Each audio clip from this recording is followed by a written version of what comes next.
तालुक्यामधले अनेक विकास कामं असतात आणि सगळ्यात महत्त्वाचा प्रश्न होता की उजनी हे आपल्या उजवा कालवा याचं पाणी 1 तारखेला म्हणजे आजच सुटणं हे गरजेचं होतं आणि त्यासाठी दादांची भेट घेतली, चर्चा केली आणि दादांनी तो निर्णय या ठिकाणी केलेला आहे. दादांचं त्या बाबतीमध्ये मनापासून म्हणजे अभिनंदन आणि आभार. विखे पाटील साहेबांचं सुद्धा मनापासून अभिनंदन आणि आभार. पाण्याची चर्चा होत असताना दुसरीही काही चर्चा झाली आम्हाला कळते. काय नेमकी चर्चा झाली आहे? बाकी राजकारणाचं पाणी कुठं मुरणार आहे का? आता तुमच्या मनामध्ये अनेक चर्चा असतात, पत्रकारांना बातम्या तयार करायच्या असतात, पण तालुक्यामधली अनेक विकास कामं असतात, अनेक मंत्र्यांना भेटावं लागतं. तसंच अजितदादा असतील, अजून हे मुख्यमंत्री असतील, दुसरे एकनाथ शिंदे साहेब असतील, अनेक लोकांना भेटी होत राहतात.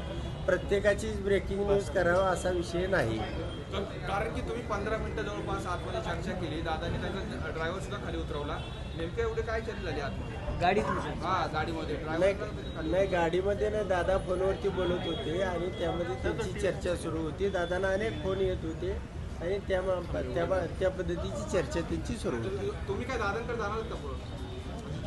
नाही, तर मी राष्ट्रवादी शरदचंद्रजी पवारसाहेब पक्षाचा आमदार आहे. आम्ही एकूण 10 लोक आहेत. कोणी एका आमदारानं गेला किंवा आला म्हणून त्याचं हे होत नाही. गेलं तर राजीनामा देऊन जावं लागेल आणि अशा पद्धतीनं कोणाला आणि त्यांना त्या पक्षानं त्याची गरज आहे का? त्यांची मेजॉरिटी 250 आहे, आमचे सगळे मिळून 50 आहे आणि त्यामुळे गरज नसताना ते कशाला बोलवतील? अनेक विषयानं चर्चा ही तालुक्याच्या विकासाची वेगवेगळ्या प्रश्नाच्या माध्यमातून होत असते आणि आजची सगळ्यात महत्त्वाची चर्चा ही नीरा राईट कॅनॉलचं आज पाणी सोडण्याचा महत्त्वपूर्ण निर्णय झालेला आहे आणि तोच महत्त्वाचा निर्णय आहे. धन्यवाद.